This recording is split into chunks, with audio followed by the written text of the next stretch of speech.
The sky above the planet Kepler 438b burned red with fire and smoke. Giant alien ships floated above the cities like dark clouds, shooting bright beams of death down at the buildings below. The Zephyrians ran through the streets carrying their young ones, trying to find safe places to hide from the terrible weapons that destroyed everything they touched. Ambassador. Veltar pressed his three-fingered hands against the cold metal of the communication device in the underground bunker. His blue skin was covered in sweat and his three eyes looked tired from days without sleep. Around him, other Zephyrians worked at computer screens, their faces showing fear and sadness as they watched their beautiful world being destroyed above them. "Sir, the northern cities are gone," said his young helper Selena, her voice shaking as she read the reports coming in from across their planet. "The Vorthans are not taking prisoners. They are killing everyone they find." Veltar closed his eyes for a moment and felt the weight of his people's future on his shoulders. The Vorthan Empire had come to their world 3 weeks ago, with demands that made no sense. They wanted the Zephyrians to become slaves, to give up their freedom and work in mines on distant planets. When the Zephyrian leaders had said no, the Vorthans had started their attack. The Zephyrians were a peaceful people who had never built weapons of war. They grew plants for food, studied the stars, and created beautiful art. They had no armies, no warships, no way to fight back against the terrible force that was destroying their civilization. All they could do was hide and hope that someone, somewhere in the galaxy, might hear their call for help. "How many people are left in the safe areas?" Veltar asked, though he was afraid to hear the answer. "About 2 million, sir, but the number gets smaller every hour. The Vorthans are using some kind of poison gas in the underground tunnels. Our air filters cannot stop it." Veltar looked at the communication device again. It was their most powerful transmitter, built to send messages across the vast distances between stars. For the past week, they had been sending the same message over and over to every known civilization in their part of the galaxy, begging for help, asking for rescue, promising to share anything they had with whoever might save them. So far, no one had answered. The proud Altarian Republic had received their message but had sent back only a cold reply, saying that the Zephyrian system was too far away and not important enough to risk their ships. The strong Centauran Federation had looked at the numbers and decided that fighting the Vorthans would cost too many lives for too little gain. The ancient Andromedans, who had lived among the stars for thousands of years, had simply ignored the message completely, too tired of war to care about one more planet being destroyed. "Sir," Selena said, her voice barely above a whisper, "should we try sending the message to the outer regions? There might be other species out there we have never met." Veltar thought about this for a moment. The outer regions of the galaxy were mostly unknown to them. There could be anything out there, dangerous monsters, crazy killers, or maybe just empty space. But what choice did they have? His people were dying above his head while he sat in this bunker feeling helpless. "Yes," he said finally, "send it everywhere. Every star system, every possible place where intelligent life might exist. Someone out there might have a heart big enough to care about strangers." Selena began working at the controls, programming the transmitter to send their desperate message as far as it could reach. The message was simple and honest. "This is the Zephyrian Republic calling for help. The Vorthan Empire is destroying our world and killing our people. We are a peaceful race with no weapons to defend ourselves. If anyone can hear this message, please help us. Our children are dying and we have nowhere else to turn." The signal went out into space, traveling faster than light toward distant stars and unknown worlds. It passed by dead planets and living ones, through asteroid fields and nebula clouds, carrying the desperate hope of a dying civilization to anyone who might be listening. On a small planet covered mostly with blue water, in a star system the Zephyrians had never heard of, the message reached a species that most of the galaxy did not know existed. These creatures called themselves humans, and they lived on the third planet from their yellow star in a place they called the Orion Arm. Captain Jake Morrison was drinking coffee in the command center of Luna Base, a human outpost built on their planet's moon. He was a tall man with gray hair and kind eyes who had spent 20 years protecting his people from dangers in space.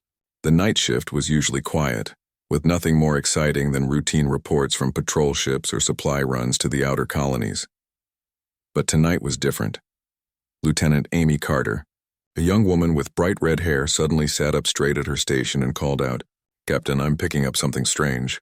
It looks like a distress signal, but it's not from any human ship. Morrison walked over to her station and looked at the displays showing the signal analysis. What kind of signal? It's definitely artificial, sir, but the language is completely unknown. The computer is trying to translate it now using our xenolinguistics programs. For several minutes, they waited while the computer worked to decode the alien message. Morrison had heard stories about other intelligent species in the galaxy, but humans had never actually made contact with any of them. Most people thought they were alone in the universe, or that any other life forms would be so different that communication would be impossible. Translation complete. Sir? Amy said, her face pale as she read the results. Captain, you need to hear this. She played the translated message through the command center speakers. Veltar's voice, now speaking in English through the computer's translation program, filled the room with words that made Morrison's chest feel tight with emotion. This is the Zephyrian Republic calling for help. The Vorthan Empire is destroying our world and killing our people. We are a peaceful race with no weapons to defend ourselves. If anyone can hear this message, please help us. Our children are dying and we have nowhere else to turn. The room was completely silent for a long moment as Morrison and his crew tried to understand what they had just heard. Somewhere out there, 47 light-years away according to the signal analysis, an entire civilization was being murdered while they called desperately for someone to save them. Any response from other species? Morrison asked. Amy checked her instruments and shook her head. Nothing, sir. It looks like we're the only ones who have answered their call. Morrison stood quietly, thinking about what this meant.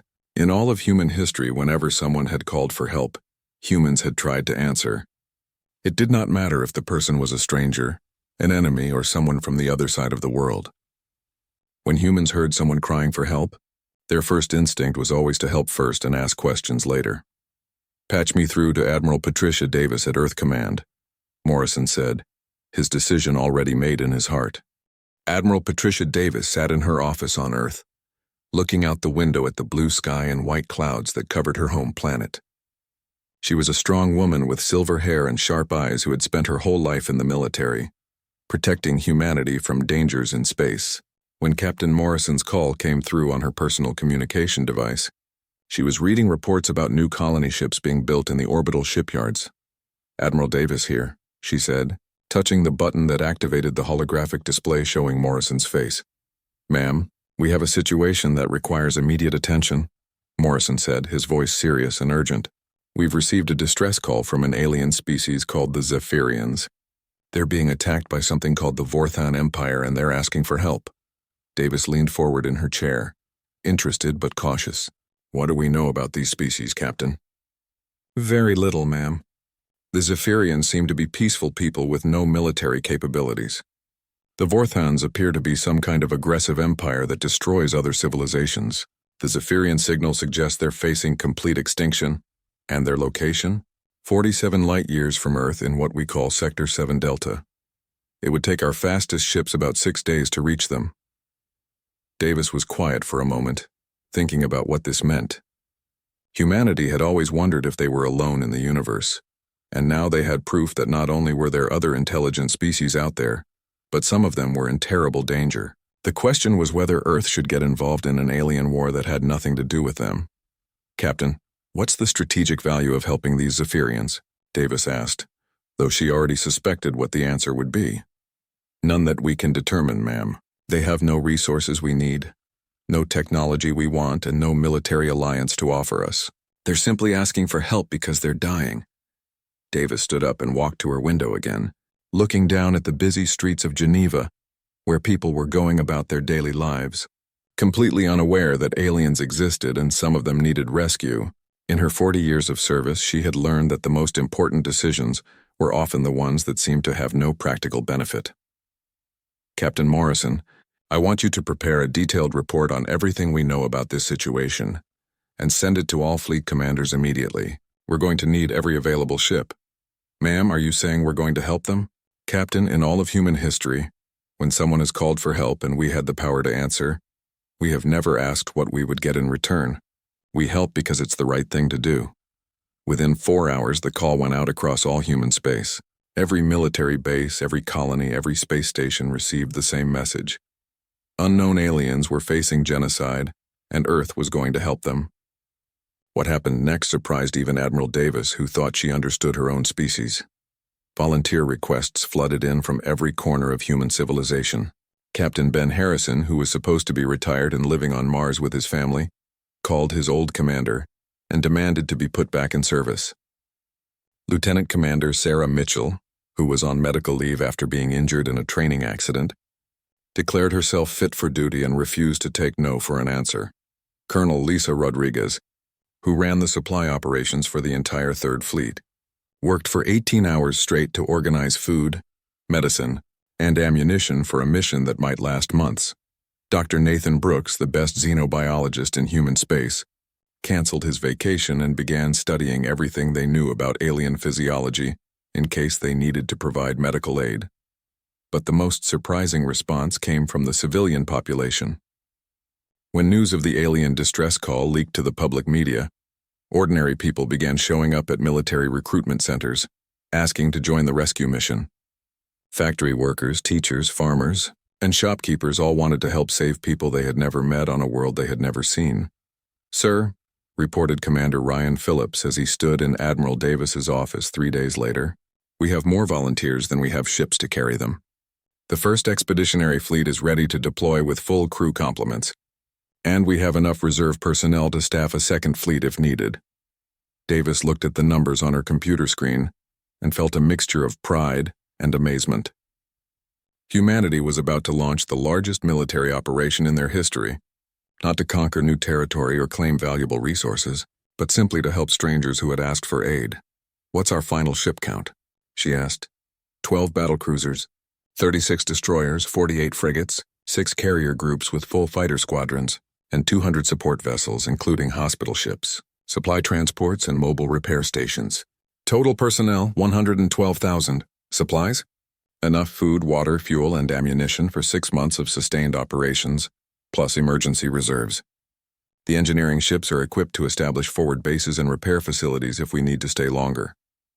Davis nodded, impressed by how quickly her people had organized such a massive undertaking. "Any word from the other galactic civilizations about our intentions?" "We've detected some long-range sensor sweeps from Altarian and Centauran space, but no direct contact.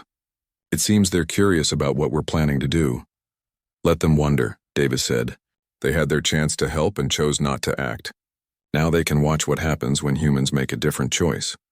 On the edge of the solar system, the assembled human fleet was an impressive sight. Ships that had been scattered across dozens of star systems now floated together in perfect formation, their crews eager to begin a mission that would either save an alien civilization or get them all killed trying.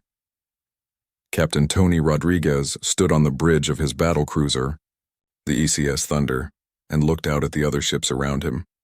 He had fought in the colony wars and defended Earth from asteroid impacts, but he had never been part of something that felt as important as this. His crew was made up of volunteers from all over human space, people who had given up comfortable lives to travel across the galaxy for strangers. "Captain," said his communications officer, Lieutenant Danny Chen, "Admiral Davis is requesting final status reports from all ships." "Tell the Admiral that the Thunder is ready for action," Rodriguez replied. "And send a message to my wife on Earth. Tell her I'm going to help save some people who need saving." Admiral Davis received similar reports from every ship in the fleet.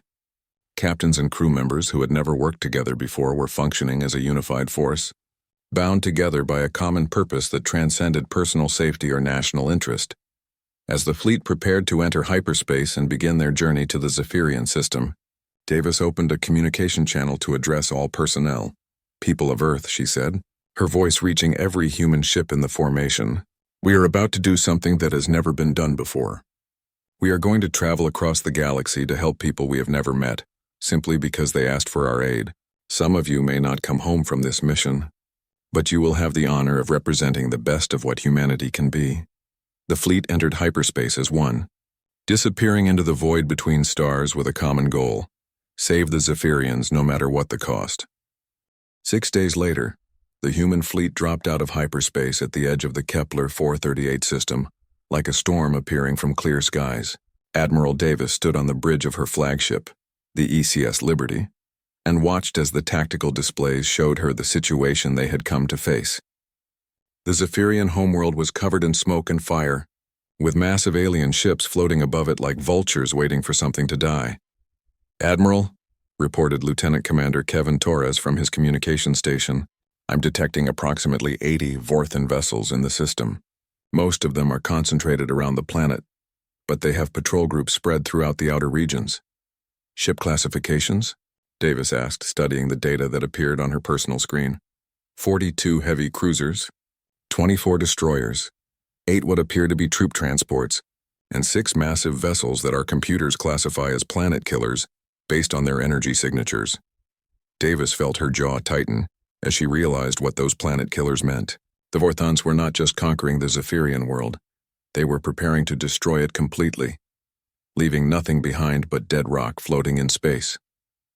"Any sign of Zephyrian resistance?" "Negative, ma'am. We're detecting some weak energy signatures from underground installations, but no active military vessels. It appears they really have no way to defend themselves." On the surface of the Zephyrian homeworld, Ambassador Veltar and his people huddled in their underground shelters, watching their sensor displays with growing despair. The Vorthon bombardment had been going on for weeks, and now their air was running out. Their food supplies were nearly gone, and their children were getting sick from breathing the poisoned atmosphere that seeped down from the surface. "Sir," whispered Selena, her voice weak from hunger and fear. "The sensors are showing something new. There are ships entering the system, but they're not Vorthon." Veltar looked at the display and felt his 3 hearts skip a beat. The energy signatures were completely unknown, unlike anything in their database of galactic civilizations. For a moment, he allowed himself to hope that maybe, just maybe, someone had actually heard their call for help. "Try to contact them," he ordered, though he was afraid to believe that rescue might actually be possible. Above the planet, Warlord Krexton commanded the Vorthan fleet from his massive flagship.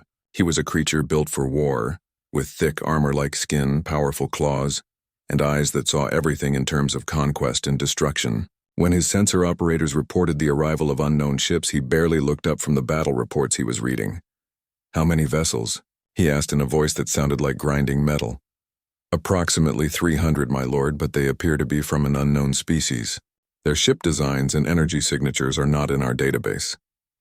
Krexton finally looked at his tactical display and saw the human fleet arranged in a formation he did not recognize. The ships were smaller than his heavy cruisers, but there were many more of them, and they moved with a precision that suggested advanced technology and skilled crews. "Some minor power seeks to interfere in our conquest," he said with a sound that might have been laughter. "Send a squadron to destroy them quickly so we can return to our work." But before he could give specific orders, a communication signal reached his ship. The voice that spoke was calm and clear, translated by his computers into the Vorthon language, but carrying an undertone of absolute determination that made his skin crawl. "Vorthan Fleet, this is Admiral Patricia Davis of the Earth Coalition. We have come in response to a distress call from the Zephyrian Republic. You will immediately cease all hostile actions against the civilian population and withdraw from this system." Krexton stared at his communication display in disbelief. These unknown aliens were actually ordering him to stop his conquest and leave the system, as if they had any right to interfere in Vorthon affairs. "Unknown fleet," he replied, his voice full of anger and contempt. "You are interfering in the internal affairs of the Vorthon Empire. The Zephyrians have been judged unworthy of existence and will be eliminated. Withdraw immediately or share their fate." Admiral Davis received the Vorthan response and felt a cold anger settle in her chest. She had hoped that maybe the Vorthans would see reason and back down when faced with superior numbers, but it was clear that they intended to continue their genocide regardless of who tried to stop them. "All ships," she said over the fleet communication system. "This is Admiral Davis. The Vorthans have refused to withdraw peacefully. We came here to save lives, and that is exactly what we are going to do. All units execute Battle Plan Alpha. Show them what happens when humans decide to fight." What happened next shocked both the Zephyrians hiding underground and the Vorthans preparing for an easy victory. The human fleet did not charge forward in a straight line like most species would have done. Instead, they split into dozens of smaller groups that moved through space like a school of fish, each group supporting the others while attacking from different angles. Captain Ben Harrison, commanding the destroyer ECS Defiant, led his ship into the first engagement against a Vorthon heavy cruiser. The alien ship was twice the size of his vessel and carried weapons that could destroy a city. But Harrison had something the Vorthons did not expect. 30 years of experience fighting against impossible odds. All hands, this is the captain, he announced over his ship's communication system. We came here to save people who cannot save themselves. Today we show the galaxy what human determination looks like. Fire all weapons. The Defiance weapon struck the Vorthon cruiser with surgical precision, targeting specific systems rather than trying to destroy the entire ship at once. Within minutes, the alien vessel had lost its main engines and half of its weapon systems, forcing it to retreat toward the rear of the Vorthon formation. All across the battlefield, similar scenes played out as human ships engaged Vorthon vessels with tactics that seemed to make no sense. Instead of trying to overpower their enemies with brute force, the humans used speed, coordination, and precise targeting to disable or destroy ships much larger than their own. Lieutenant Commander Sarah Mitchell led a squadron of fighters from the carrier ECS Horizon in an attack against one of the Vorthon planet killers. Her small ships darted between the massive vessel's weapon turrets like insects, too fast and too small for the alien gunners to track effectively. Remember, she told her pilots over the squadron frequency, there are millions of innocent people on that planet counting on us. We do not fail them today. Her fighters concentrated their fire on the planet killer's main weapon array, the massive cannon that had been preparing to turn the Zephyrian homeworld into a ball of molten rock. One by one, the weapon systems exploded under the focused assault, until the enormous ship was nothing more than a helpless target floating in space. On the Zephyrian homeworld, Ambassador Veltar watched the battle through his underground sensors and felt emotions he did not have words for. These humans, these strangers from across the galaxy, were actually fighting and dying to protect people they had never met. Their ships were taking damage, their people were being killed, and yet they continued to fight with a determination that seemed to grow stronger with each loss they suffered. Who are these humans? Selena asked, her voice filled with wonder as she watched human fighters sacrifice themselves to save Zephyrian cities from Vorthon bombardment. I do not know, Veltar replied, tears running down his blue-skinned face. But I think they might be the answer to every prayer we have ever made. The battle had been raging for 18 hours, and the space around the Zephyrian homeworld was filled with the wreckage of destroyed ships from both sides. Human vessels moved through the debris field like deadly dancers, their weapons striking with precision while they avoided the massive plasma cannons of the remaining Vorthon fleet. Admiral Davis stood on the bridge of the ECS Liberty, watching her tactical display as the numbers slowly shifted in humanity's favor. Status report, she called out to her bridge crew, her voice steady despite the exhaustion that showed in her eyes. We've lost 7 destroyers, 3 frigates and the cruiser Valiant, reported Commander Phillips, his face grim as he read the casualty reports. Total personnel losses are approaching 3,000, but Vorthon losses are significantly higher. Their fleet strength is down to about 40% of original numbers. Davis nodded, feeling the weight of every human life that had been lost in this battle. Each number on the report represented someone's son or daughter, husband or wife, someone who had volunteered to travel across the galaxy to help strangers and would never see home again. Any word from the Vorthon commander? She asked. Warlord Krexton is still refusing all communication attempts, ma'am. His remaining ships are continuing to fight even though they're clearly outmatched. On the surface of the planet below, Ambassador Veltar and his people watched the battle through their sensor arrays, amazed by what they were seeing. The humans were not just fighting to win. They were fighting with a coordination and determination that seemed to grow stronger as the battle continued. Every time a human ship was destroyed, the remaining vessels seemed to fight harder, as if the loss of their friends made them more dangerous rather than weaker. How are they doing this? Selena asked as she watched human fighters weave between Vorthon battleships with impossible skill. They're outnumbered and their ships are smaller, but they're winning. They fight for something more than conquest, Veltar replied, his 3 eyes fixed on the display showing a human medical ship risking enemy fire to rescue survivors from a damaged destroyer. They fight for each other and for us. In space, Captain Tony Rodriguez commanded his battlecruiser ECS Thunder through another exchange of fire with a Vorthon heavy cruiser. His ship had taken severe damage to its hull and weapon systems, but his crew continued to fight with the same intensity they had shown at the beginning of the battle. Captain, reported his weapons officer, Lieutenant Danny Chen, We're down to 60% firepower and the hull breaches are getting worse. Engineering says we can't take much more punishment. Rodriguez looked at his tactical display and saw that the Vorthan flagship was moving into position to fire its planet-killing weapon at the Zephyrian homeworld. If that weapon fired, millions of innocent people would die in seconds, and everything the human fleet had sacrificed would be meaningless. All stations. This is the captain, Rodriguez announced over his ship's communication system. I know we're hurt and I know we're tired, but there are millions of people on that planet counting on us. We did not come this far to watch them die while we had the power to stop it. He turned to his navigation officer. Set collision course for the Vorthan flagship. Maximum speed, sir, Chen said, his voice showing concern. That's a suicide run. We won't survive the impact. Danny, Rodriguez replied, looking around at his bridge crew with pride. Sometimes one ship can make the difference between victory and defeat. Sometimes one crew can save an entire world. The ECS Thunder turned toward the massive Vorthan flagship, its damaged engines pushing the ship faster than it had ever moved before. Rodriguez opened a communication channel to the entire human fleet. All ships, this is Captain Rodriguez aboard the Thunder. We're making our final run at the Vorthan flagship. Tell my family back home that I died doing something that mattered. Admiral Davis heard Rodriguez's transmission and felt her heart clench with both grief and pride. Tony, stand down. We can find another way. Admiral, there is no other way and there's no time. Thunder out. The battlecruiser slammed into the Vorthan flagship with the force of a small asteroid, its nuclear reactor exploding in a blast of light that could be seen from the planet's surface. Both ships were destroyed instantly, but the explosion also damaged 3 other Vorthan vessels and created a gap in their formation that the remaining human ships could exploit. All units, Admiral Davis said over the fleet communication system, her voice carrying the emotion she felt at losing one of her best captains. Captain Rodriguez and his crew have given us an opportunity. Let's make sure their sacrifice means something.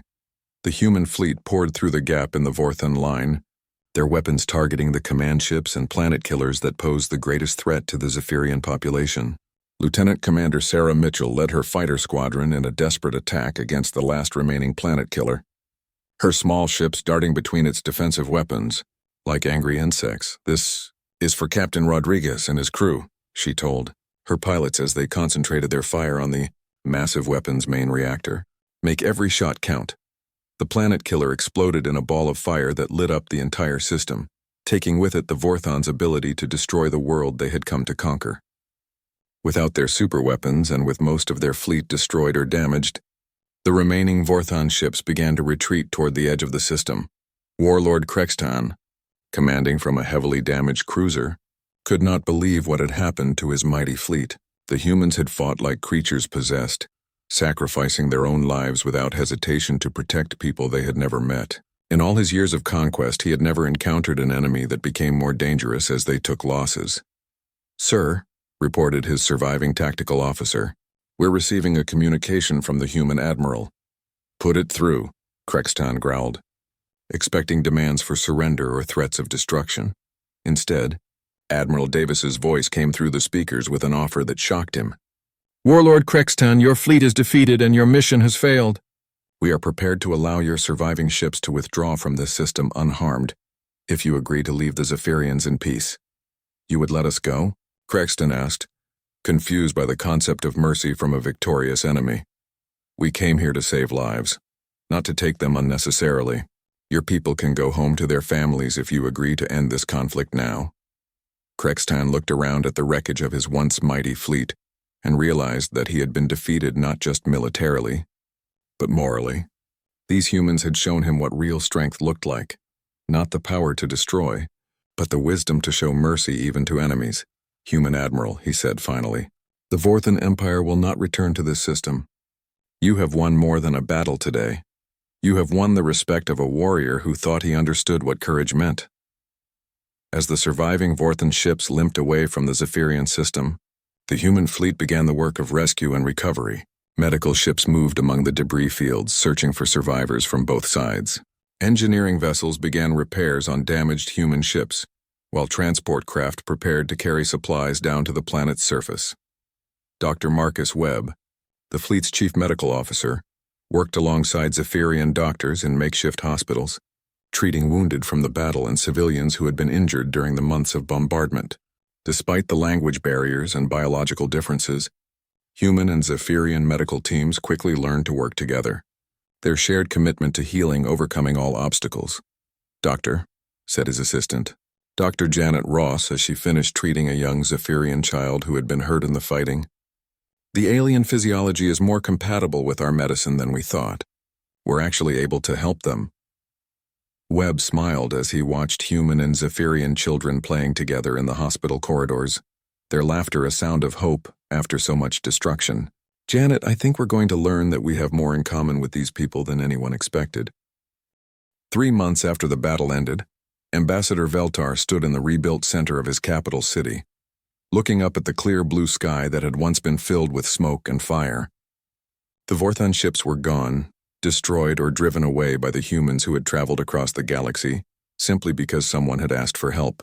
Around him, Zephyrian families walked through the streets with their children, safe for the first time in months, while human medical teams worked alongside Zephyrian doctors to heal the wounded and sick. The ceremony today was special because representatives from dozens of alien civilizations had come to the Zephyrian homeworld to see for themselves what the humans had accomplished.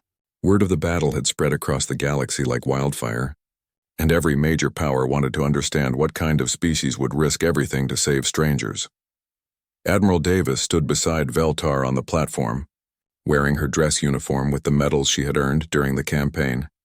She looked tired but proud as she watched human and Zephyrian children playing together in the square below, their laughter mixing with the sound of construction equipment rebuilding the damaged buildings.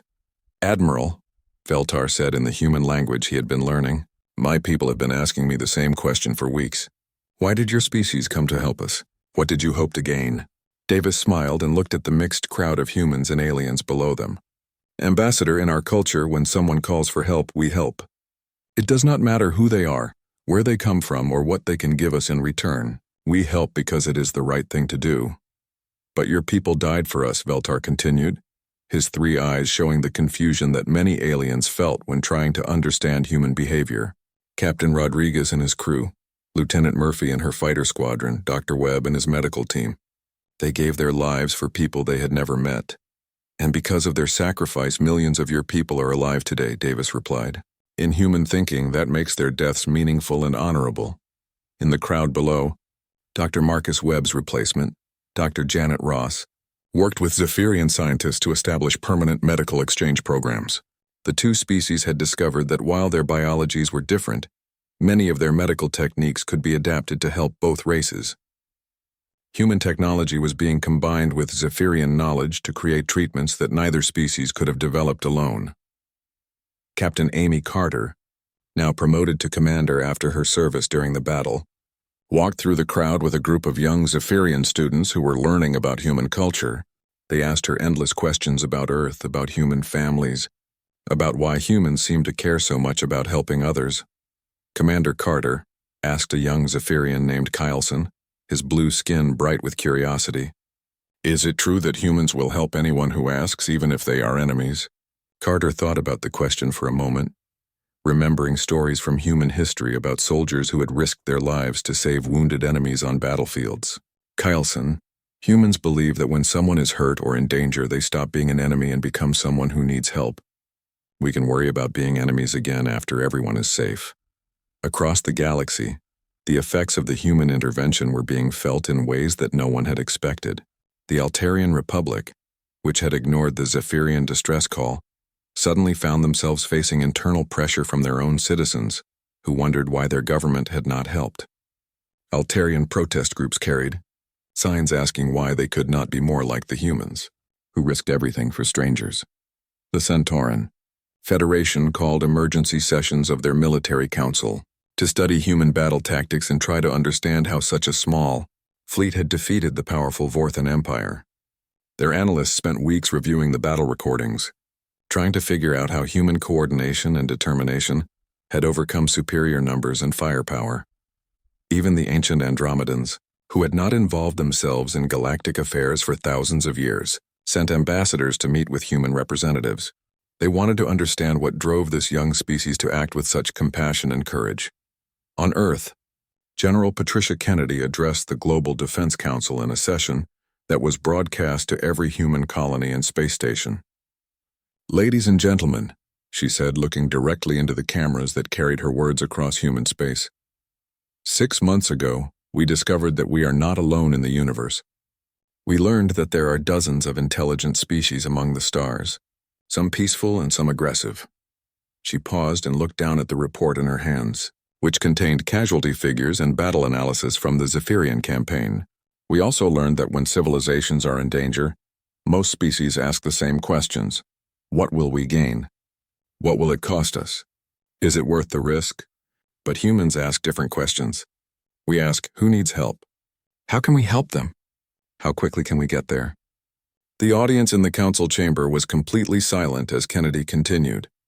"The galaxy now knows that there exists a species that will travel 47 light years to save people they have never met, simply because those people asked for help. Every major civilization is now trying to decide what that means for their own future. Some see us as a threat because our compassion makes their own selfishness look ugly by comparison. Others see us as potential allies because they know we will keep our word and stand by our friends. But all of them are asking the same question: what kind of universe do we want to live in?" Back on the Zephyrian homeworld, the ceremony continued as representatives from various species stepped forward to speak. The Altarian ambassador formally apologized for not responding to the Zephyrian distress call and announced new policies requiring Altarian ships to render aid to anyone in distress. The Centauran representative signed a mutual defense treaty with both Earth and the Zephyrian Republic, promising to help defend any world that was attacked by aggressive empires. But the most surprising moment came when an elderly Andromedan ambassador, speaking for a species that had remained neutral in galactic affairs for millennia, stepped up to the podium. "For 10,000 years, he said in a voice that carried the weight of ages, my people have watched civilizations rise and fall. We have seen species destroy each other over resources, territory, and ideology. We thought we had seen every possible way that intelligent life could behave." He turned to look directly at Admiral Davis and the other human representatives.